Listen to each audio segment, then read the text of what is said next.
Bismillahirrahmanirrahim. Assalamualaikum warahmatullahi wabarakatuh.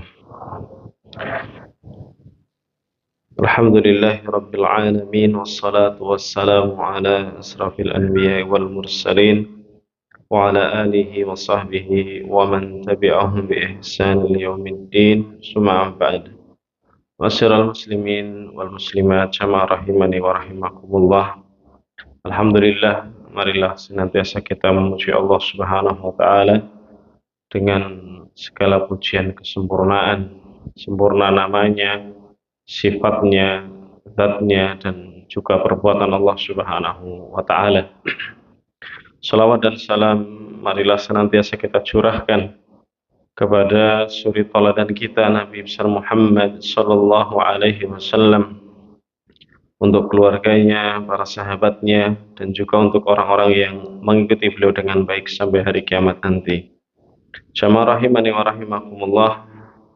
Insyaallah pada malam hari ini kita akan melanjutkan pembahasan mandi junub, ya. Masuk pada hadis yang ke-30. Nah, insyaallah. Jazakallah khair, insyaallah.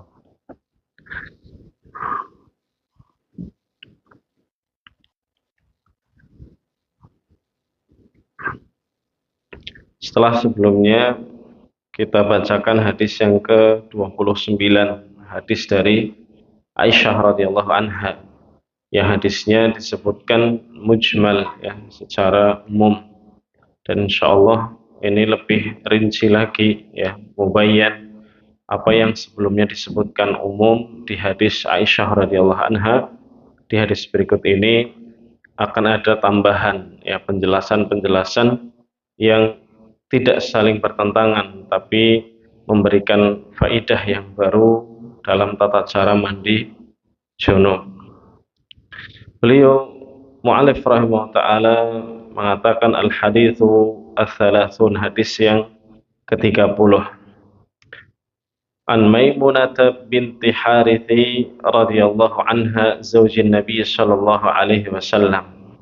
Hadis ini diriwayatkan oleh Maimunah bintu Harith, yaitu istri Nabi kita Muhammad sallallahu alaihi wasallam. Anha qalat, beliau Maimunah mengatakan, wada'tu li Rasulillah sallallahu alaihi wasallam wudu'al janabah. Aku membawakan untuk Rasulullah sallallahu alaihi wasallam wudu'al janabah. Nah, pernah kita jelaskan wudu, ya, sama wudu. Kalau wudu itu airnya, kalau wudu itu perbuatannya, ya, perbuatan bersuci. Kalau wudu itu airnya. Beliau mengatakan, saya membawakan untuk Rasulullah sallallahu alaihi wasallam air untuk mandi junub. Ya, kalau ibu-ibu, ya, mungkin di zaman sekarang nggak perlu membawakan untuk suaminya, ya. Sudah tinggal tinggal masuk kamar mandi, tinggal ceklek gitu, ya, ataupun otomatis, ya, masya Allah. Dahulu para sahabi, ya, saking memuliakan, ya, Nabi kita Muhammad SAW, mereka itu membawakan air untuk suaminya, ya, ya, minimal, ya, dinyalakan kerannya, ya, atau misalkan masih manual pakai pompa gitu, ya, dinyalakan supaya ada airnya. Jangan sampai suami pas mandi kok tidak ada airnya gitu, ya. Ini menjaga keharmonisan rumah tangga, ya, merasa dihargai seorang suami, ya, mendapatkan kebaikan-kebaikan dari istrinya. Fa'akfa'a biyaminihi ala yasarihi. Kemudian Rasulullah sallallahu alaihi wasallam menuangkan dengan tangan kanannya, ya, ke tangan kirinya.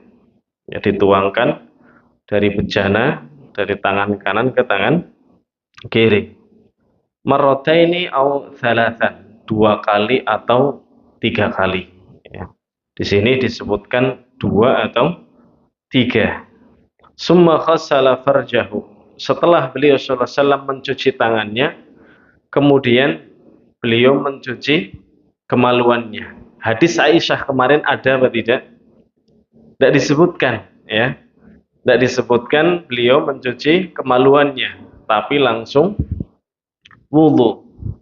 Tapi ada qarinah, ada apa namanya, hal yang menunjukkan bahwasanya beliau mencuci kemaluannya ketika apa, pasti dicuci. Ya, tapi di sini lebih dirinci. Setelah mencuci tangan, kemudian mencuci kemaluan. Nah, summa daraba yadahu bil ard, kemudian memukulkan ya tangannya ke bumi atau ke tanah. Ya, maksudnya bukan dipukul kayak gini, Pak ya. Maksudnya dijelaskan nanti di sarahnya itu dia apa? Usapkan, ya, digosokkan. Bukan dipukul terus buminya dipukul, bukan. Tapi bahasa di hadisnya ini apa? Dorobah. Maksudnya diusapkan tangannya ke bumi atau ke apa namanya, tanah, ya, untuk menghilangkan ngapunten nggih, yang licin-licin itu, baik bekas apa mani ataupun madhi atau yang lainnya, ya. Kadang sudah dikasih air tapi tetap ada bekasnya, maka digosokkan ke eh, debu, ke tanah, ya. Awil haid, ataupun ke tembok, ya, kalau zaman dulu temboknya juga tanah, ya, temboknya juga tanah, demikian. Marrataini aw thalathan, dua kali atau tiga kali. Summa madmada wastansaqa, kemudian beliau madmad wastansyaq, ya, artinya memulai wudu, ya, mulai wudu dengan berkumur-kumur dan eh, mengeluarkan memasukkan air ke dalam hidung. Nah, di sebagian masyarakat kita kalau wudu kemudian memasukkan air ke dalam hidung itu mereka tidak biasa, ya, katanya sakit, ya, atau hal-hal yang semacamnya. Ini perlu dibiasakan, ya. Jadi wudu itu di dalamnya ada madmadah dan ada istinsaq dan juga ada istinsar. Nah, summa ghassala wajhahu wa dhira'aihi, kemudian beliau mencuci wajahnya dan kedua tangannya. Ini sedang menerangkan tata cara wudu. Di tempat sebelumnya ada keterangan atau tidak di hadis Aisyah? Tidak ada, langsung. Ya, berarti hadis ini mubayyan. Yang sebelumnya mujmal, menjelaskan yang sebelumnya hadis apa? Umum, mujmal. Ya. Summa afadha ala ra'sihil ma, kemudian menuangkan ke atas kepalanya, ya, menuangkan air ke atas kepalanya. Summa ghassala sa'ira jasadihi, kemudian mencuci seluruh tubuhnya, ya. Summa tanaha fa ghassala rijlaihi fa ataituhu bihirqatin falam yuridha, kemudian beliau pindah setelah selesai mandi, ternyata beliau pindah. Kalau di hadis sebelumnya disebutkan wudu, kemudian eh, langsung selesai, kemudian begitu saja, tidak ada kata-kata pindah, ya, tidak ada kata-kata pindah. Kalau ini sudah selesai kemudian pindah, ya. Faghasala rijlaihi, kemudian setelah pindah baru mencuci kakinya. Kalau di hadis sebelumnya wudunya secara sempurna seperti wudu untuk sholat, tidak disebutkan setelahnya kemudian mencuci kaki. Seakan-akan hadis yang pertama Rasulullah itu wudu secara sempurna sampai kakinya juga dicuci, ya, seakan-akan demikian. Di hadis yang kedua disebutkan seakan-akan Rasulullah itu wudunya cuman sampai cuman sampai berarti telinga saja, ya, dan kakinya ditinggalkan, tidak dicuci, seakan-akan demikian, ya. Nanti insya Allah ada syarahnya, ya. Kemudian setelah mandinya selesai, beliau beralih ke tempat yang lain baru mencuci kaki, ya. Fa'ataituhu bi khirqatin, kemudian aku memberikannya kain untuk mengelap tubuhnya, ya bahasa sekarang handuk, ya handuk. Falam yuridha, kemudian tapi beliau tidak pengen, ya tidak pengen apa, pakai handuk. Maka ini dijadikan dalil oleh sebagian saudara kita, ya. Jadi seakan-akan kalau habis wudhu ataupun mandi junub pakai handuk itu seakan-akan mandinya tidak sah gitu ya, tidak boleh bahkan gitu ya. Falam yurid, Rasulullah SAW tidak menginginkannya. Faja'ala yanfudul ma biyadaihi, kemudian beliau membersihkan air yang ada di tubuh beliau dengan tangannya, ya di apa namanya, usap-usap saja gitu ya, pakai tangan beliau Shallallahu Alaihi Wasallam. Nah, kita lihat syarahnya. Yang pertama, gharibul hadis, kata-kata yang asing pada hadis tersebut. Akfa'u al-ina qallabahu ala wajhihi, ya. Akfa'ul ina maksudnya adalah membalikkan bejana, ya. Tapi membalikkannya itu tidak dibalik langsung tumpah semua, ya. Maksudnya dimiringkan saja, ya. Tapi bukan bejana maksudnya zaman sekarang itu apa? Gentong yang besar bukan, Pak, ya. Tempat yang kecil, ya. Tempat yang kecil, ya. Dimiringkan. Kafa'ahu amalahu, yaitu memiringkan. Ini insya Allah mafhum, ya. Kalau orang mau mandi kemudian misalkan ini apa namanya, gayungnya, ini juga mengajarkan kepada kita tidak dikerobok, ya istilahnya, ya. Tapi apa, dituangkan seperti ini, ya, dituangkan, dicuci, tuang lagi 2 atau 3 kali. Nah, wal hadisu yufidu al-imalatu bila syakin. Di sini maksudnya tadi imalah dengan dimiringkan. Wa hadza ma yuwafiqu riwayatul Bukhari wa hiya kafa'a. Ini sesuai dengan yang diriwayatkan oleh Imam Bukhari, yaitu kafa'a, ya, dimiringkan. Wa ankara ba'duhum ayyakuna akfa'a bimakna qallaba, dan sebagian yang lain mengingkari, ya, bahwasanya apa namanya, kafa'a itu maknanya qallaba, ya. Ada yang mengatakan tidak boleh dimiringkan tapi langsung dibalik gitu ya, entong Pak. Habis nanti Pak, ya. Nah, ya, al-muhim ini mungkin tidak terlalu ini ya, bagi mungkin kalau penuntut ilmu ya perlu tahu seperti itu. Kalau kita orang umum ya, yang penting dimiringkan, terus apa, cucinya tidak langsung dimasukkan ke dalam gayung atau yang semisalnya. Nah, kemudian daraba yadahu fil ardi awil haid, memukulkan tangannya ke bumi ataupun ke tembok. Al muradu minhu masaha yadahu bi ahadihima li izalati luzujati ba'dal istinja. Yang dimaksudkan memukul, tadi kita jelaskan sedikit, memukul tangannya ke bumi atau ke tembok itu maksudnya adalah mengusap, bukan dipukulkan beneran Pak, ya, tapi apa, mengusap. Karena kadang kata beliau bi ahadihima, dengan salah satu tangannya, li izalati luzujah, untuk menghilangkan luzujah, ya, sesuatu yang licin. Insya Allah Bapak Ibu paham ya, sesuatu yang licin itu maksudnya apa ya. Apunten nih, kadang masih ada di tangan ba'dal istinja, walaupun sudah dicuci. Kadang ada yang misalkan karena saking banyaknya atau saking misalkan merekat, ya, setelah dicuci dengan air tapi masih apa namanya, licin. Dan ini boleh digantikan bukan hanya dengan tanah ataupun dengan tembok. Kalau zaman sekarang apa? Sabun, ya, dengan sabun. Ya, tapi kalau pas mandi di kali tidak bawa sabun misalkan Pak, ya, itu bisa di tanah atau di batu dan semisalnya. Pokoknya ilatnya hilang gitu saja, ya. Yang penting ininya hilang. Entah digosokkan dengan apa saja diperbolehkan. Dan yang ketiga, idzafatul ma' ala syai' ifrahuhu alaihi wa isalatuhu fauqahu. Menuangkan air maksudnya ya dituangkan atau dialirkan.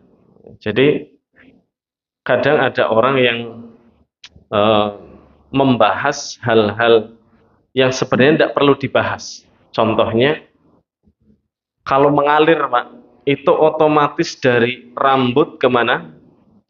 Ke bawah, gitu ya, ke badan. Lah, air yang mengalir ke badan, otomatis air itu sudah dipakai untuk mencuci kepala. Berarti yang ke badan itu air mustakmal katanya. Akhirnya harus satu-satu, Pak. Ya, jadi kepala harus sendiri, terus apa? Badan juga harus ngambil air lagi. Repot apa tidak? Repot ya. Ya. Jadi tidak perlu seperti itu. Falam yuridha maksudnya bidhammil ya wa kasrir ra wa iskanid dal wa iradatun la minarad kama ghalata ba'dhum ya. Falam yuridha, Rasulullah nggak pengen pakai anduk ya, langsung di apa? Dibersihkan pakai tangan airnya ya, dibersihkan pakai tangan ya. Dari kata irodah, irodah kan keinginan, bukan dari rod menolak ya, sebagaimana telah keliru sebagian ulama. Faidah hadis yang pertama, al hadisul awal dzakara fihi huslu yadaihi mujmalan ya. Di hadis Aisyah kemarin disebutkan ya, mencuci tangannya secara umum ya, disebutkannya secara umum. Adapun di sini disebutkan mubayyan, dijelaskan 2 kali atau 3 kali ya. Wa fi hadzal hadis dzakara anna ghaslahuma marrataini aw thalathan ya, dicuci 2 atau 3 kali ya.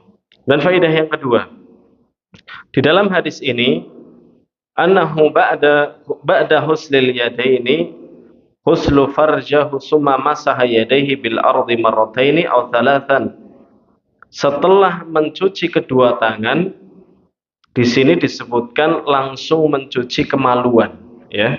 Jadi mencuci kedua tangan kemudian mencuci kemaluan. Kalau di hadis sebelumnya tidak disebutkan mencuci kemaluan. Maka mana yang diamalkan? Yang pertama apa yang kedua ini? Yang kedua, karena yang mujmal dijelaskan di sini mubayyan supaya lebih apa? Rinci lagi, supaya lebih kita dapat tambahan ya di dalam mengamalkannya. Nah, kalau hadis yang pertama masih umum, ya dicuci apa namanya ke tangannya entah 1 atau 2 kali, kemudian langsung dicuci kepalanya, langsung dicuci seluruh tubuhnya. Di sini lebih rinci. Nah, kemudian kata beliau, summa qad dzakara ulama'u annahu yufna atau yu'fa an baqiyatir raihah badadal kiha bil ard aw ghasliha bimidharin akhar.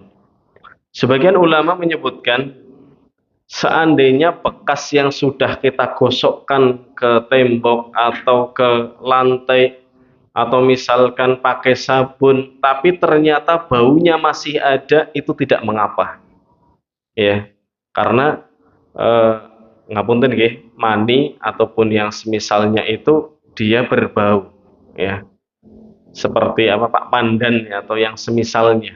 Nah, seandainya sudah dicuci tapi kok masih bau, itu termaafkan, tidak mengapa ya, tidak mengapa ya. Ataupun bau yang semisalnya ya. Nah, dan itu dimaafkan. Yang ketiga, yata'ayyanu an yanwiya bi ghasli farjihi ibtida'u ghuslil janabati li alla yahtaju ila ghuslihi marratan ukhra. Dia harus menentukan di awal ya, untuk meniatkan mencuci kemaluannya ya di awal dia mandi. Jadi perlu diperhatikan gitu ya, sampai benar-benar bersih. Kenapa? Karena kadang apa? Kadang sudah dicuci ternyata selesai mandi kemudian apa? mengalir lagi. Kalau laki-laki mungkin langsung habis, Pak ya. Kalau laki-laki mungkin langsung bersih, ya. Tapi kalau perempuan ya ditakutkan masih ada di dalamnya. Ya laki-laki pun sama. Maka ini perlu diperhatikan. Nah, sebagian ulama berpendapat kalau sudah mandi kok keluar lagi, maka wajib mengulangi mandinya lagi. Makanya di sini ya ta'ayyanu an yanwiya. Di awal kali mandi dia harus apa? Benar-benar memperhatikan kalau itu sudah bersih. Tidak bakal keluar lagi, ya. Artinya bukan keluar karena syahwat, tapi bekasnya saja. Ya, bekasnya saja. Ya, keluar berarti kalau laki-laki perlu dipijit, apunten gini-gini. Siapa tahu masih ada yang tersisa di dalam, ataupun perempuan ya sama, harus dipastikan kalau itu bersih gitu ya. Nah, li'alla yahtaju ila huslihi maratan ukhra, supaya tidak mencuci lagi kedua kalinya. Dan yang keempat, fil hadis awal dzakara annahu tawadha'a wudhu'as shalah. Di hadis yang pertama disebutkan dia berwudu seperti wudunya salat. Wa yaqtadi annahu ghuslu rijlaihi, wa hadzal hadis saraha annahu ghassala rijlaihi ba'da ghuslil jasadi. Sedangkan di hadis ini ya disebutkan dengan jelas bahwasanya dia mencuci kedua kakinya setelah selesai dari mandi, ya. Kata beliau, la'alla ahsan ma yajma'u bainahuma. Yang terbaik, ahsannya, bagusnya bagaimana? Innahu tawadha'a fi hadisi Maimunah wudu'an kamilan. Dia wudu dulu secara sempurna. Ya, ini yang paling bagusnya. Walakinnahu ghassala rijlaihi marratan saniyah. Walaupun sudah wudu secara sempurna, ketika dia berpindah, dia cuci kaki lagi. Paham betul ini? Di hadis Aisyah disebutkan wudu secara sempurna. Di hadis Maimunah seakan-akan wudunya cuman sampai apa, telinga. Kemudian membasuh kakinya setelah selesai mandi. Maka pilihan terbaiknya, ya, perlu jenengan lakukan adalah wudu secara sempurna setelah pindah dari tempat semula. Misalkan jenengan berdiri di kamar mandi di sebelah sini, ketika sudah selesai mandi, ya, sudah beres, sudah bersih, jenengan pindah mungkin ke dekat pintu, ataupun mungkin ketika sudah keluar pintu, ya, kemudian kakinya dicuci kembali. Nah, itu lebih ahsan, Pak. Ya, lebih apa? Lebih bagusnya seperti itu. Nah, jadi menggabung dua hadis. Nah, walakinahu ghasala rijli marratan saniyah ba'da ghuslil jasad fi makanin akhar. Syaratnya di tempat yang berbeda. Jadi sudah wudu di sini, mandi di sini, sampai selesai jenengan pindah, ya. Kalau sudah selesai kemudian cuci kaki yang kedua kalinya. Ini lebih ahsan kata beliau. Nah, karena di tempat mandi yang pertama terkadang sudah apa? Kotor, ya, mutalawitan. Nah, kemudian faidah yang kelima. Fi hadzal hadis anna Maimunata ja'athu bi khirqatin liyan shifa biha a'dha'ahu atau a'dha'uhu falam yaqbalha wa innama nafadha yadayhi minal ma'. Di hadis ini disebutkan Maimunah itu membawa apa? Handuk untuk mengeringkan badan Rasulullah SAW, tapi ternyata Rasulullah tidak mau, tidak ingin, tapi cuman dilap pakai tangan beliau. Yang keenam, annahu la yajibu dalkul jasadi fil husli wa huwa kadalki fil wudu'i sunnatun. Tidak wajib menggosok, ya. Menggosok itu hanya sunnah, ya. Jadi ketika mungkin mengalir dok, ya, tapi takutnya mbok kotor, ya. Tapi seandainya tidak menggosok pun itu hukumnya sunnah. Nah, mungkin ini saja ya untuk menyingkat waktu. Kita baca hadis yang berikutnya, hadis yang ke-34.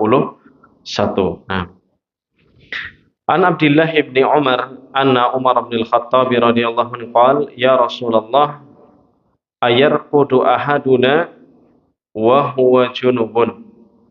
Dari Abdullah bin Umar, ya, jadi anaknya Umar bin Khattab radhiyallahu anhuma. Beliau mengatakan, ya Rasulullah, ayarquduna ahaduna wa huwa junubun. Apa boleh kita tidur dalam keadaan junub? Ya, qala na'am. Maka Rasulullah SAW mengatakan, iya, boleh. Idza tawaddo'a ahadukum falyarqud. Apabila kalian sudah apa? Berwudu, maka boleh tidur. Ya, jadi di sini perintahnya boleh tidur kapan? Kalau sudah wudu, ya. Maksudnya pas dalam keadaan junub, ya, di sini, ya. Nah, kanal hadasu minal janabah indahum kabirun. Para sahabat menganggap yang ada di badan, ya, baik bau badannya ataupun yang lainnya belum berubah karena di awal malam, ya. Kalau sudah tidur dulu kan ini Pak, ya, sudah beda Pak, ya. Terus ngantuk, kadang ya ngapunten nggih, ngiler, ya, dan sebagainya. Ini isyarat, ya, di awal malam. Nah, makanya salah satu hak istri itu ketika sudah selesai sholat isya, laki-laki itu harusnya pulang ke rumah. Ya, haknya istri, ya, setelah isya laki-laki itu harus pulang ke rumah. Kalau dia mau pergi keluar itu harus izin sama istri, itu haknya istri. Ya, kewajiban suami, ya, hak untuk apa? Ditemani ketika selesai waktu sholat isya. Baik itu ngobrol biasa dianggap sebagai ibadah ataupun ya tadi, ya, sebagaimana yang dikatakan Umar bin Khattab radhiyallahu anhu. Fahal yarqudu wa huwa junub, kata Umar, apakah dia boleh tidur dalam keadaan junub? Fa'adzina lahum sallallahu alaihi wasallam bidzalik, maka Rasulullah mengizinkannya, membolehkannya. Ala an yukhaffifa hadzal hadas al-akbar bil wudu'i syar'i. Akan tetapi untuk meringankan hadas besar ini hendaknya dia wudu, ya, dengan yang benar, tata cara yang benar, ya. Tujuannya itu bukan menghilangkan hadas besar secara sempurna, tapi untuk meringankan hadas itu sendiri, ya. Wahina idzin la ba'sa minan naumi ma'al janabah. Dan sekarang boleh, yang penting sudah wudu terlebih dahulu, ya, boleh untuk tidur walaupun dalam keadaan junub. Insya Allah ini sudah mafhum, ya. Ma yu'khadhu minal hadis. Faidah dari hadis yang pertama, jawazun naumil junubi qabla al-ghusli idza tawadda'a. Bolehnya seorang yang junub tidur sebelum mandi, ya, apabila sudah berwudu, ya. Ini faedah yang pertama. Faedah yang kedua, annal kamala alla yanama, ya, al junubu hatta yahtasilu atau hatta yahtasila. Yang paling sempurna ini Pak, ya, kita kan pengennya apa, apa-apa yang terbaik gitu, ya, apa-apa pengennya yang terbaik. Surga ya pengennya surga apa, surga apa, Firdaus, ya. Istri ya pengennya solihah yang 4 gitu, ya.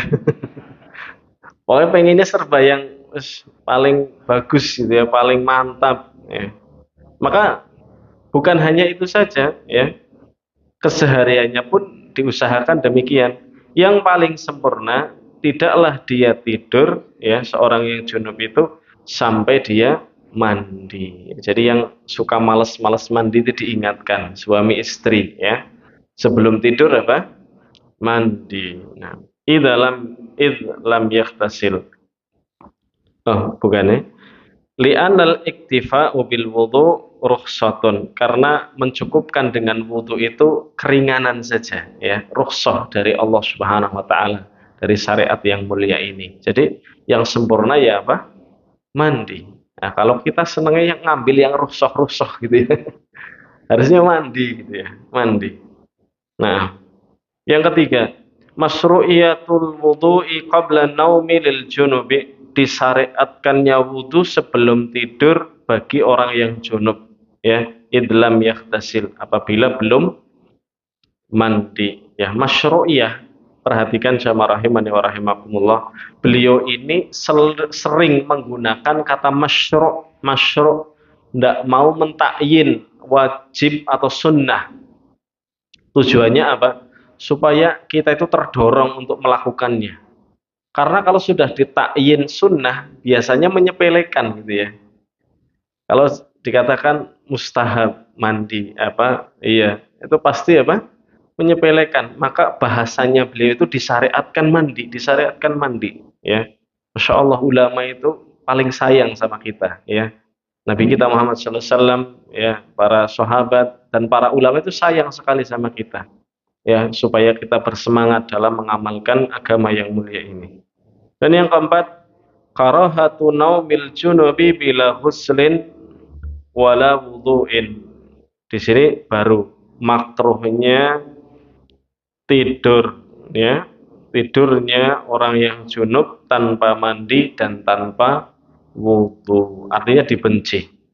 Makruh itu dalam apa, usul fikih dikatakan apa? Makruh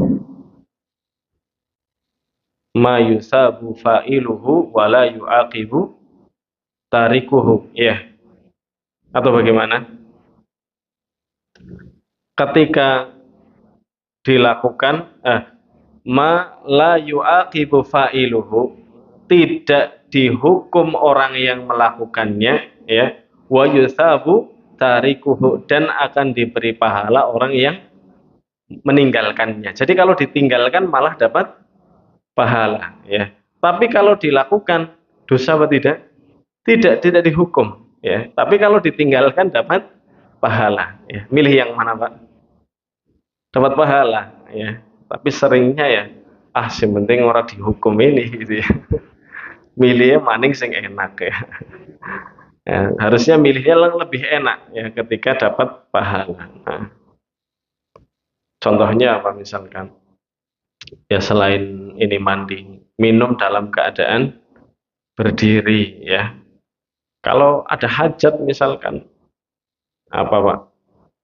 Berdiri, minum sambil berdiri misalkan, masuk masjid, dia belum sholat sunnah ya, belum sholat sunnah tahiyatul masjid, maka dia pengen apa, minum, dia haus sekali, maka dia boleh minum sambil berdiri, ada hajat gitu ya, ada hajat ya. Atau misalkan eh, apa, mau ditinggal temennya gitu ya, atau kalau tongkrong misalkan apa lagi wudunan misalnya duduk lagi wudunan apa, maka minum sambil berdiri ini diperbolehkan karena ada hajat walaupun asalnya makruh gitu ya. Nah, dan hadis yang berikutnya sudah masuk saya adzan dulu, setelah adzan dulu insyaallah kita mudah-mudahan selesai ini ya, selesai deh. Hadza wallahu a'lam. Fadhal.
Alhamdulillah, wassalatu wassalamu ala rasulillah wa ala alihi wa sahbihi wa man wala summa ba'd. Kita lanjutkan hadis yang berikutnya.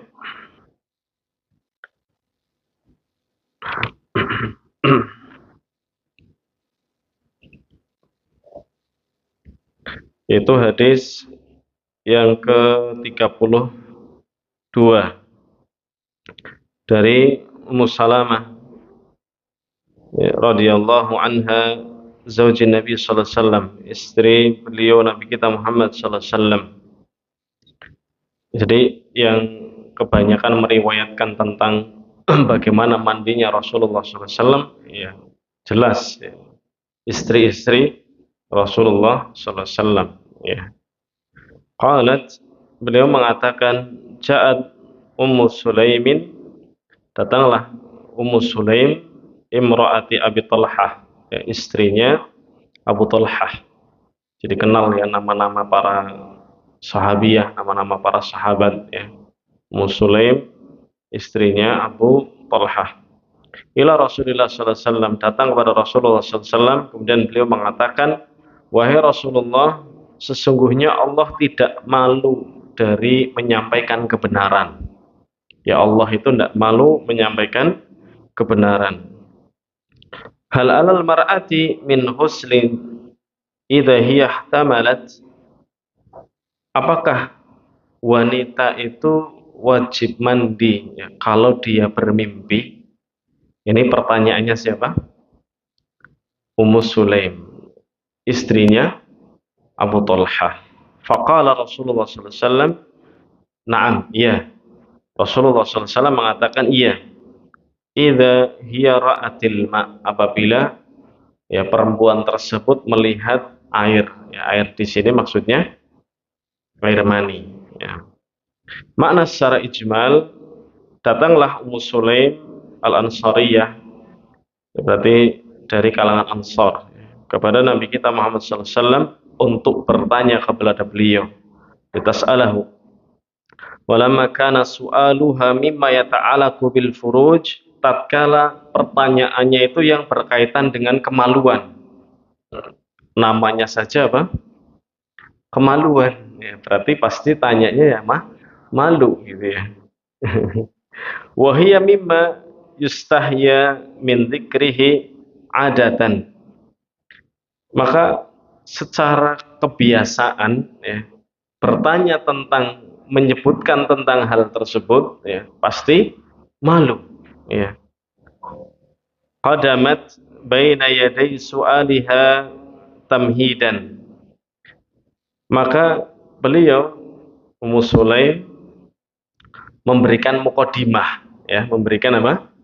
Mukodimah sebelum memberikan pertanyaan. Ini bisa ya. Jadi kalau jenengan bertanya kok malu, berikan apa? Mukodimah dulu ya. Ngalor ngidul, ujung-ujungnya utang ya. Ya. Bisa seperti itu ya. Jadi tamhidan li ilqa'is su'aliha, sebagai pengantar, sebagai tamhid, pengantar atau ya landasan gitu ya. Sebagai pengantar untuk menyampaikan pertanyaannya. Hatta yakhiffa mauqi'uhu 'ala sami'in. Sehingga orang-orang yang mendengar itu apa? Merasa itu ringan, ya. Ya, merasa apa? Ringan. Posisi yang bertanya itu bagi para pendengar ya orang isin-isin banget gitu maksudnya ya. Orang kalau ada apa namanya sesuatu yang mungkin tabu langsung disampaikan kan kayaknya tidak elok gitu ya, tidak bagus. Tapi kalau ada landasan, ada pengantarnya, jadi kedudukannya dia jadi ringan bagi orang-orang yang mendengarnya. Nah, faqalat, maka dia mengatakan innallaha jalla wa ala huwal haq. Beliau memulai mukadimahnya, Allah azza wa jalla yang maha tinggi ya, maha terpuji ya, adalah maha hak. Dialah yang apa? Al-haq, punya nama al-haq, ataupun bisa bermakna dialah Allah yang benar ya.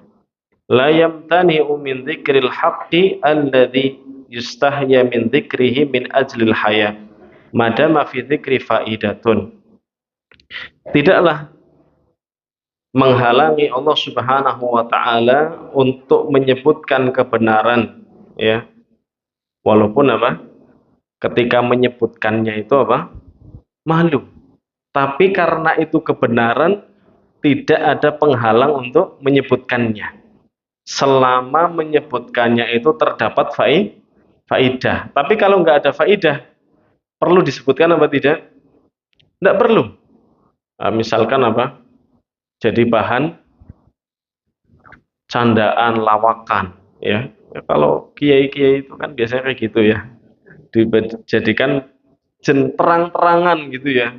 Mak apa sih, tok melong cara itu ya. Tok melong, tahu nggak tok melong Pak? Ya, tok mol. Kadang seperti itu. Kalau disebutkan ada faedahnya, walaupun itu perkara yang mungkin disebutkan malu, boleh-boleh saja. Ya tidak mengapa membahas itu, tidak mengapa. Nah, falamma dzakarat Ummu Sulaimin hadhil muqaddimah allati latufat biha su'aliha atau su'aluha dakhalat fi samimil mawdu'i. Tatkala Ummu Sulaim menyebutkan muqaddimah ya, yang dengan muqaddimah tersebut akhirnya menjadikan apa? Lembut ya, menjadikan ringan ya, ketika bertanya. Kemudian barulah beliau masuk ke somimil maudhu, inti permasalahan. Jadi muqaddimah dulu baru masuk inti permasalahan. Faqalat hal alal mar'ati ghuslun idza hiya takhayyalat fil manami annaha tujami'u. Apakah bagi seorang wanita itu ya kewajiban untuk mandi apabila dia terhayalkan di dalam mimpinya seakan-akan dia berhubungan suami istri. Berarti perempuan juga sama ya. Kalau tidur bisa jadi mimpi berhubungan suami istri.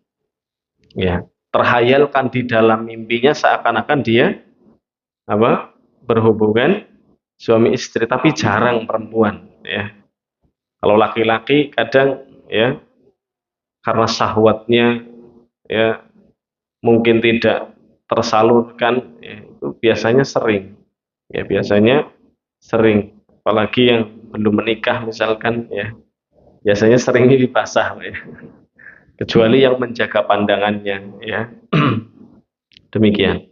Faqala Nabi sallallahu alaihi wasallam na'am, Nabi mengatakan iya, alaihal ghuslu, wajib atasnya mandi, idza hiya ra'at nuzulu ma'ir sahwati, apabila dia melihat keluarnya air sahwat, maksudnya apa?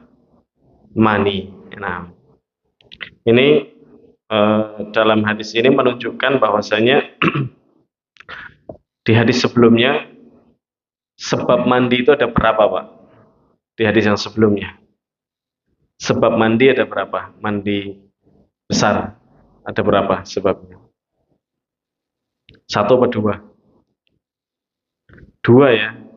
Pertama itu ilaj. Ilaj itu iltiqa'u khitanain. Bertemunya dua khitan.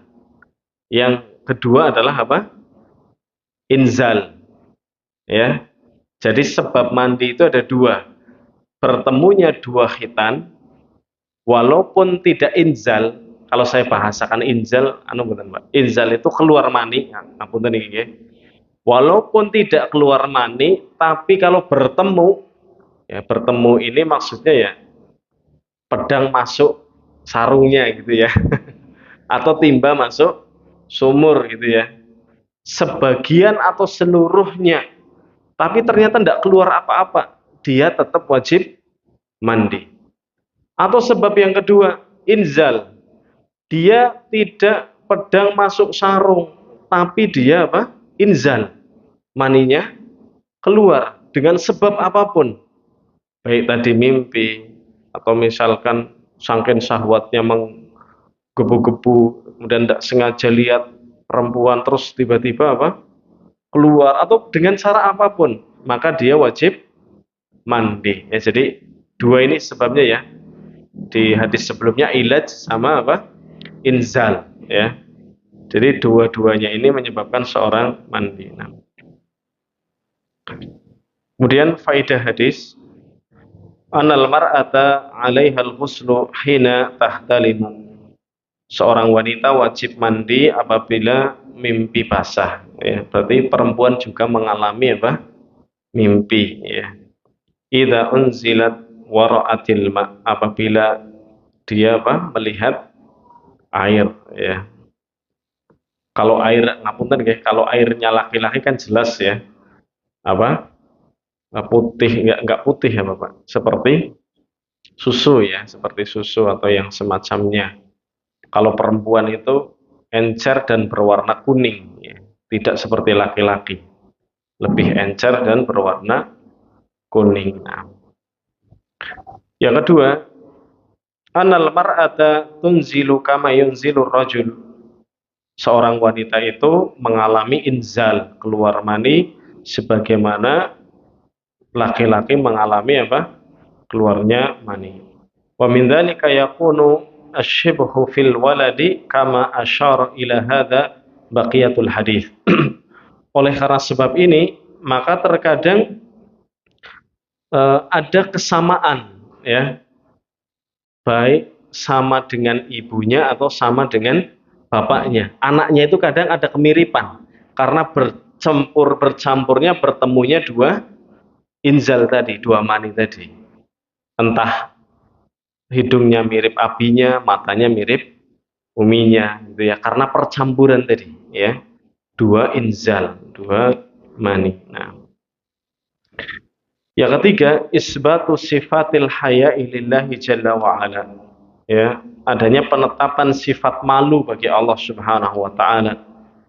Isbatan yaliku bi jalalihi. Penetapan yang sesuai dengan keagungan Allah Subhanahu wa taala. Ala annahu la yamtani'u ta'ala min qaulil haqq li ajlil haya. Ya, Allah Subhanahu wa taala ya ketika menyampaikan kebenaran walaupun aslinya itu perkara yang menurut kita sesuatu yang malu gitu ya. Tapi tidak terhalangi kalau itu kebenaran. Ya, tidak menghalangi Allah untuk menyampaikan sesuatu yang menurut kita itu sesuatu yang malu, tabu dan sebagainya. Tapi karena itu kebenaran, Allah tetap menyebutkan. Di sini Ibnu Qayyim menyebutkan tentang sifat salbiyah dan sifat subutiyah. Insyaallah ini penjelasan khusus ya tentang nama dan sifat Allah. Ya, insyaallah pada pembahasan yang berikutnya. Anal haya la yanbaghi an yamna'a min ta'allumil ilm. Rasa malu ya tidak seharusnya menghalangi seseorang untuk menuntut ilmu. Jadi dengan malunya seperti apa harusnya dihilangkan kalau itu untuk menuntut ilmu ya. Tidak usah alasan malu ya. Masa sudah tua baru abata gitu ya. Tidak ada alasan malu ya. Tidak boleh. Malu itu kalau maksiat. Kalau menuntut ilmu jangan ya.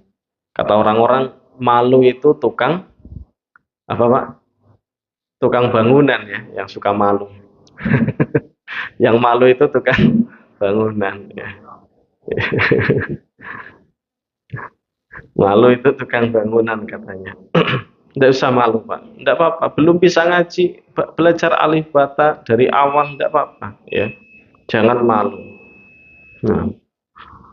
Hatta fi masailil lati yustahya minha, sampai pun pada permasalahan-permasalahan yang dia malu dari permasalahan tersebut. Kemudian yang kelima, ana minal adab wa husnul mukhatabah an yuqaddima amamal kalami alladhi yustahya minhu muqaddimatun tunasibul maqam tamhidan lil kalam liyakhiffa waq'uhu li'alla yunassibu sahibuhu ilal jafa. Nah, atau yansibu sahibuhu ilal jafa. Termasuk adab ya, perhatikan, termasuk adab dan baiknya mukhatabah. Baiknya percakapan. Baiknya dialog, baiknya pembicaraan agar memulai dengan kalam ya, agar memberikan muqaddimah ketika mengucapkan sesuatu yang mungkin dianggap tabu. Jadi kalau di Indonesia Pak? Ngapunten ya, maaf ini gitu ya. Ada basa-basi seperti itu. Jangan langsung disebutkan ya ininya, anunya, atau misalkan ngapunten ya, misalkan tiba-tiba ngomong anjing, babi gitu kan. Loh, Ustadz kok misuh gitu ya. Jadi ada mukodimahnya dulu, ya ada mukodimahnya dulu. Jangan langsung disebutkan demikian, ya. Karena agar orang yang ngomong itu tidak disandarkan atau tidak dijuluki kepada terkenal misalkan orang yang jafak, kasar atau kotor atau jorok ucapannya demikian. Yang terakhir Pak, insya Allah kita selesaikan sekarang Pak. Masih kuat Pak ya? Tarik nafas dulu Pak. Pengajian paling lama dalam hidup panjenengan begini. Tanggung ini Pak ya. Masih ada 2 atau 3 hadis. Nanti yang khilaf-khilaf nggak usah kita sebutkan. Hadis yang ke 33 dari Aisyah, semoga Allah meridainya, beliau mengatakan, kuntu aghsilu al-janabata min sawbi Rasulillah sallallahu alaihi wasallam fayakhruju ila sholati wa in buqa al-ma fi sawbihi. Ya. Perhatikan hadis yang ke-33 dari Aisyah, beliau mengatakan, dulu ya saya itu mencuci janabah, maksudnya bekas junub, ya, bekas junub atau bekas mani di baju Rasulullah sallallahu alaihi wasallam. Setelah dicuci, Rasulullah langsung keluar untuk sholat, ya, walaupun bekas airnya itu masih ada di baju beliau. Bayangkan, ini baju ini misalkan ada bekas apa? Maninya. Dicuci sama Aisyah. Kusek. Nah, di tempat yang tadi basah itu dipakai sama Rasulullah dalam keadaan masih basah, gitu ya. Yang apa istilahnya ngecap gitu ya. Ngecap basah di situ. Ternyata itu bekas ada maninya. Dicuci sama Aisyah radhiyallahu anha. Wa fil lafzi Muslim, dalam riwayat Muslim dikatakan laqad kuntu afruquhu min saubi Rasulillah sallallahu alaihi wasallam farkan fayusalli fihi. Sungguh aku mengeriknya, ya, maksudnya mengerik tadi bekas mani, ya, apunten niki. Di baju Rasulullah sallallahu alaihi wasallam, ya, dengan kerikan yang apa namanya kuat. Ya. Kemudian beliau sallallahu alaihi wasallam sholat dengan baju tersebut. Kalau dikerik, Pak, kira-kira bersih total atau masih ada di situ? Masih ada, ya. Dari hadis ini, ya, para ulama berselisih pendapat, tapi perselisihannya tidak usah saya bacakan, ya. Wis wengi dadak perselisihan maning ya. Langsung saja. Faedahnya apa? Faedahnya kata beliau taharatul mani. Jadi ulama itu berselisih mani itu suci apa? Najis. Ya, ternyata tidak semuanya sepakat kalau mani itu suci, ya. Tapi di sini beliau mengatakan taharatul mani wa adami wujubi huslihi minal badan wasiyab wa ghairiha. Sucinya mani dan tidak wajibnya mencuci mani tersebut baik di badan, pakaian dan yang lainnya. Jadi misalkan masih menempel, Pak, ya. Tapi jenengan benar-benar kalau itu mani saja gitu ya. Itu apa? Suci, tidak wajib untuk mencucinya baik di baju, badan, ya, dan yang lainnya. Yang kedua, istihbabu izalatihi anis saubi wal badani fayaghsilu ratban wa yafruqu yabisan. Disunahkan untuk menghilangkan mani dari pakaian dan badan, ya. Disunahkan, Pak, ya. Sunnahnya dicuci baik dari pakaian maupun bukan dicuci, dihilangkan baik dari pakaian maupun badan. Dicuci ketika masih basah, boleh dikerik ketika sudah kering, ya. Nanti kelalen, Pak, misalnya, ya. Karena mungkin habis pakai terus di apa? Cantelin gitu ya. Ternyata kok tebel banget, ya. Maka boleh dikerik, ya. Tidak usah dicuci, tidak mengapa, dikerik saja sudah cukup. Hadis yang terakhir atau dua sebelum yang terakhir dari Abu Hurairah, Rasulullah sallallahu alaihi wasallam beliau mengatakan idza jalasa baina syu'abihal arba, apabila seorang duduk di antara cabang yang empat, summa jahadaha wajabal ghuslu, kemudian dia bersungguh-sungguh untuk mendudukinya, maka wajib mandi. Dalam lafadz Muslim dikatakan wa illam yunzal, walaupun tidak inzal, ya, tidak keluar mani. Cabang yang empat di sini disebutkan maksudnya adalah yadaiha, kedua tangannya, warijlaiha, dan kedua kakinya, ya. Wa huwa kinayatun anil jima, itu kiasan dari jima. Di hadis ini disebutkan apa? Cabang yang empat, maksudnya kedua tangan perempuan dan kedua kaki perempuan. Ini sebagai bahasa kiasan, ya, untuk jima, ya. Jadi bahasa Rasul itu halus sekali, ya. Bahasanya itu indah sekali, ya. Tidak apa tadi, Pak? Tok melong. Iya, demikian. Summa jahadaha, kemudian dia apa? Bersungguh-sungguh, temenanan ketika menduduki cabang yang empat tadi. Ya, bi fathil jim wal ha, maknahu balagha al masyaqqah bi kaddiha. Ya, dia sampai puncak kesusahan ya dalam berusaha ya untuk ngapunten inzal, untuk menduduki istrinya. Dia sampai kepayahan gitu ya bahasanya ya. Ya ini ngapunten ini bapak-bapak kepayahan. Dia sampai ke berusaha kepayahan ya untuk inzal. Wahwa kinayatun anil ilaj. Ini adalah bahasa kiasan dari apa? Bertemunya dua khitan. Ilaj itu bertemunya dua khitan. Jadi sudah duduk di atas cabang yang empat, kemudian dia berusaha dengan sungguh-sungguh. Ya, jadi yang sungguh-sungguh Pak. Ya, jangan main-main gitu ya. Ini yang sungguh-sungguh ya.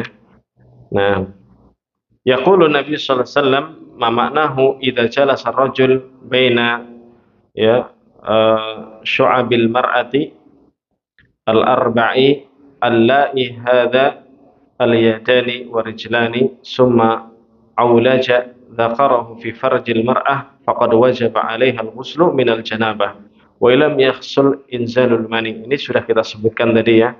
Kalau dia sudah duduk kemudian ilaj itu apa tadi? Bertemunya dua hitam, tapi bukan hanya sekedar bertemu, tapi apa?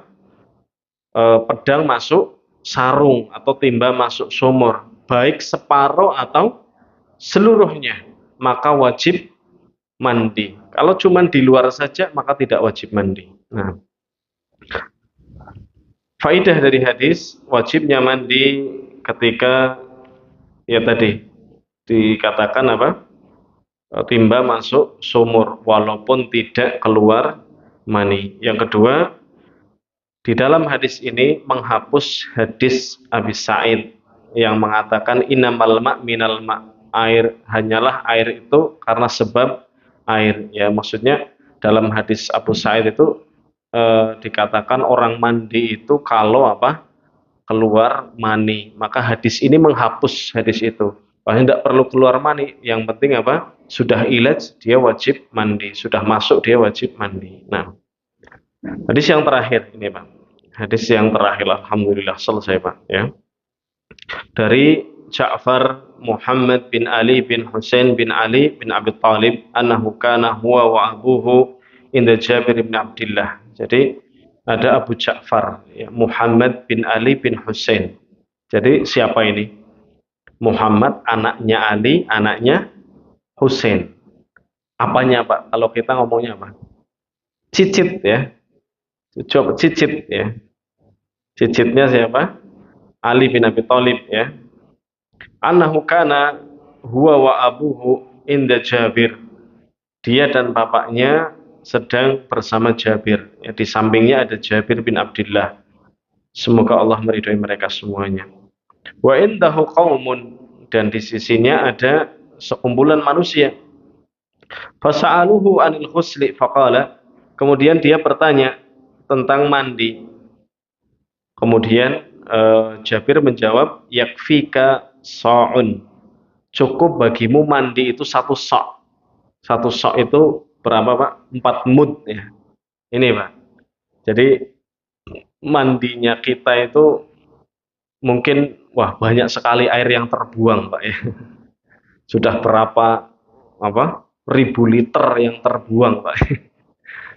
Beliau ini mandinya berapa?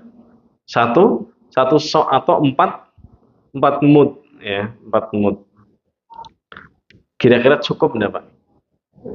Nah, jawab Pak, jangan ketawa Pak. Cukup enggak Pak? Enggak cukup. Nah, ada jawabannya di bawah.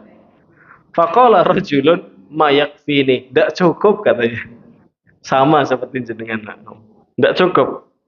Maka Jabir mengatakan, semoga Allah meridainya, kana yakfi man huwa awfaru minka sya'ran wa khairun minka. Air 4 mud atau satu sok ini cukup untuk mandi orang yang rambutnya sangat lebat dibandingkan kamu. Berarti kalau di sini jenengan semuanya orang Arab kan rambutnya apa? Lebat ya. Dan lebih baik dari kamu, berarti kalau di sini lebih baik dari kita secara agama, secara tata cara apa? Mandi.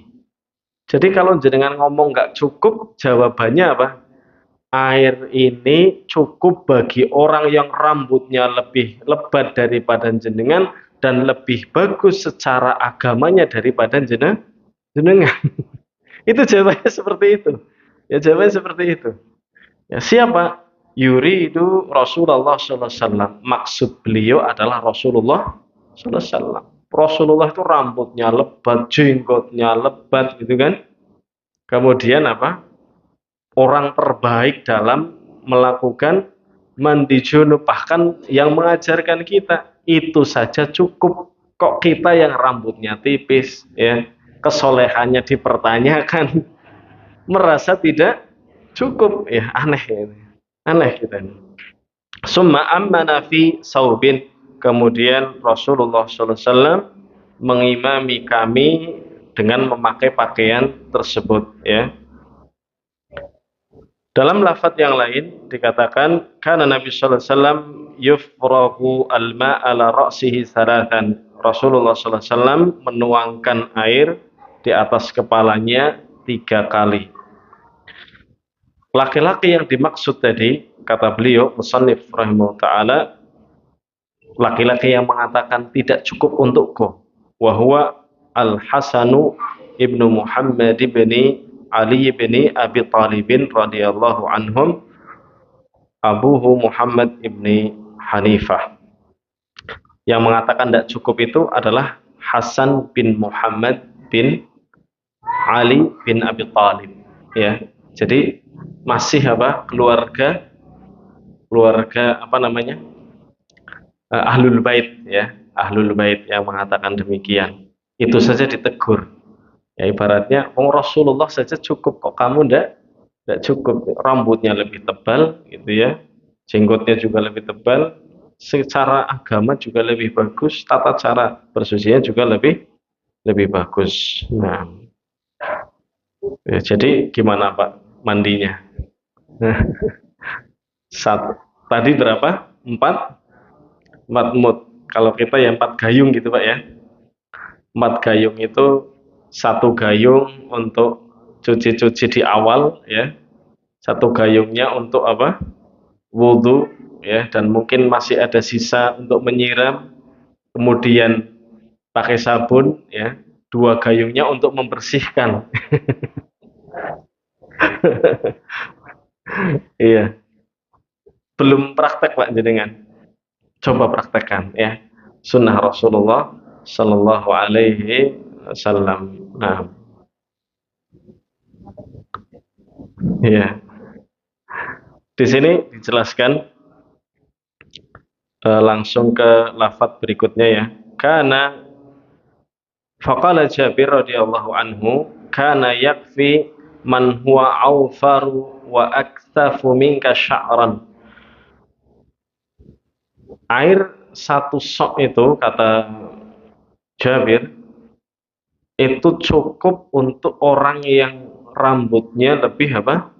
Tebal darimu dan lebih baik darimu ya, secara agamanya, secara tata cara bersucinya. Fayaqulu ahrusu minka ala taharatihi wa dinihi. Ya, beliau itu lebih bersemangat ya untuk apa? Menjaga kesuciannya dan juga menjaga agamanya. Itu Rasulullah sallallahu alaihi wasallam. Summa ba'da an aghtasila bihadha as-sa' ammana fis shalah. Setelah mandi dengan 1 sok ini, beliau langsung mengimami untuk sholat. Artinya apa? Sah gitu ya, cukup. Tapi ternyata umat beliau sallallahu alaihi wasallam ya masih tergoda. Ada Pak setan khusus Pak. Setan di kamar mandi itu ada namanya tersendiri ya. Setan khusus yang membisiki kalau sudah diguyur, setan itu akan mengatakan bagian ini belum, bagian ini masih kurang. Itu ada namanya tersendiri. Coba nanti jenengan cari Pak ya. Ada namanya tersendiri itu. Ya saya lupa setan siapa namanya. Jangan ditanya terus kamar mandi. Kamu namanya siapa sih? Ada ya, ada. Saya lupa. Namanya setan khusus yang menggoda orang ketika di kamar mandi. Makanya tidak boleh lama-lama di kamar mandi. Tidak boleh lama-lama karena apa? Setannya akan membisikkan mandimu itu kurang, airnya kurang. Padahal sudah satu sa' tadi ya, sudah satu sa'. Ada saya lupa. Allah Ustaz. Kemudian beliau mengimami untuk sholat menunjukkan mimma ya dulu anak alahu ya tudhiru bihada as-sa'u at-taharatu al-kafiyatu, menunjukkan satu sok itu sudah cukup, sudah bisa membersihkan ya, sudah apa bisa membersihkan. Faidah ini terakhir ya, tapi ada kabar gembira nanti di bawahnya. Mayukhatu minal hadis, faidahnya wajibnya mandi junub ya, dengan apa menuangkan air ke di atas kepala ya, kemudian mengalirkan ke atasnya ya, mengalirkan ke seluruh tubuhnya. Maka tatkala kapan dia sudah apa basah semuanya ya, maka sudah tertunaikan kewajibannya. Intinya sudah basah semua. Kalau sudah dialirkan dari kepala kemudian ke badannya sudah basah, maka ta'adal wajib ya, maka kewajibannya sudah tertunaikan. Yang kedua, qala fi bidayatil mujtahid, berkata dalam ada kitab ya Bapak Ibu, ada kitab namanya Bidayatul Mujtahid. Ini kitab yang ditulis oleh Ibnu Rushd. Kitab Bidayatul Mujtahid itu membahas fikih tapi menyebutkan akwal para ulama. Jadi pendapatnya Imam Syafi'i apa, Imam Hanafi apa ya, disebutkan semuanya ya, disebutkan semuanya. La yastadillu bihi ala luzumi dalki wala ala adamihi. Tidak ada dalil ya wajibnya harusnya menggosok ataupun tidak menggosok. Ya artinya gosok silahkan, tidak juga silahkan, tidak ada dalil yang mewajibkan. Yang ketiga, an-nas-sa' alladhi huwa arba'atu amdadin. Satu sa' itu 4 mud, 4 apa namanya? Segini Pak ya, 4 mud. Kalau kita boleh kiaskan ya 4 apa? 4 ciduk, 4 gayung gitu ya. Nah, yakfilil ghusli minal janabah, ini cukup untuk mandi. Nah, ada perkataan dari ulama namanya Ibnu Daqiqil Aid, perhatikan ini. Tapi ini perkataan ulama Pak ya, perhatikan. Walaysa dzalika ala sabilit tahdid. 4 mud itu bukan pembatasan. Wah, plong gitu Pak ya. 4 mud itu bukan pembatasan ya. Faqad dallat al ahadisu ala maqadirin mukhtalifatin. Banyak hadis-hadis yang menunjukkan ya ukuran-ukuran yang berbeda-beda. Jadi 4 mud itu bukan pembatasan. Wa dzalika wallahu a'lam. Beliau masih mengatakan wallahu a'lam. Ya. Likhtilafil awqati awil halati, sesuai dengan waktu dan keadaan. Ya, kaqillatil ma' wa kasratihi, seperti banyak atau sedikitnya air. Berarti kalau sedikit air ya 4 gayung saja. Kalau banyak air ya ditambahin, tidak apa-apa gitu ya. Jangan tambahi 1 ember Pak. Iya. Wasafar wal hadar, ataupun karena safar maupun di rumah. Jadi kalau safar ngirit, kalau di rumah mungkin agak banyak gitu ya. Tapi ini perkataan dari Ibnu Daqiqil Aid ya, bukan kemudian apa lafaz dari hadis itu sendiri. Yang keempat, istihbabut takhfif fima at-taharah. Sunnahnya ya Pak, irit ya, irit ketika apa? Bersuci, irit air ketika bersuci ya. Yang kelima, ingkaru alaman yukhalifu sunnatin Nabi sallallahu alaihi wasallam, mengingkari orang yang menyelisihi sunnah Nabi Muhammad sallallahu alaihi wasallam. Jadi saya mohon sekali Bapak Ibu berusaha mengamalkan sunnah, coba dilatih ya. Kira-kira kalau belum bisa tiga, empat ya, lima coba kayak apa gitu ya, lima, lima gayung gitu, Bismillah kayak apa gitu ya, bisa ya bisa. Dan di pondok itu dulu istri pernah cerita di Pondok Sragen tempatnya Ustadz Fauzan ya sama Ustadzah siapa lupa nama istrinya itu. Beliau dua-duanya muridnya Syekh Mukbil. Ya, beliau itu kalau di pondok menerapkan ke santrinya sehari itu dijatah satu ember. Sehari dijatah satu ember ya. Dijatah. Jadi sudah pokoknya ini kalau untuk mandi sekian ya, untuk ini sekian. Jadi ada sendiri-sendiri. Ya ada jatah sendiri-sendiri, enggak kemudian kocor terus, pokoknya kalau apa nyambung ke toren gitu kan enak Pak ya, cor habis ya nyala lagi, itu enggak seperti itu. Jadi setiap pagi pasti kerannya mati ya, pasti kerannya mati, sudah ember penuh sudah kerannya mati. Ternyata ini efektif ya, menerapkan sunnah dan juga apa ngirit pengeluaran pondok itu ya, Insya Allah. Ya mungkin ini yang bisa kami sampaikan, mudah-mudahan bisa diamalkan ya. Tata cara mandinya Nabi kita Muhammad SAW, yaitu pertama mencuci, kedua tangan, tidak boleh dikerobok tapi apa?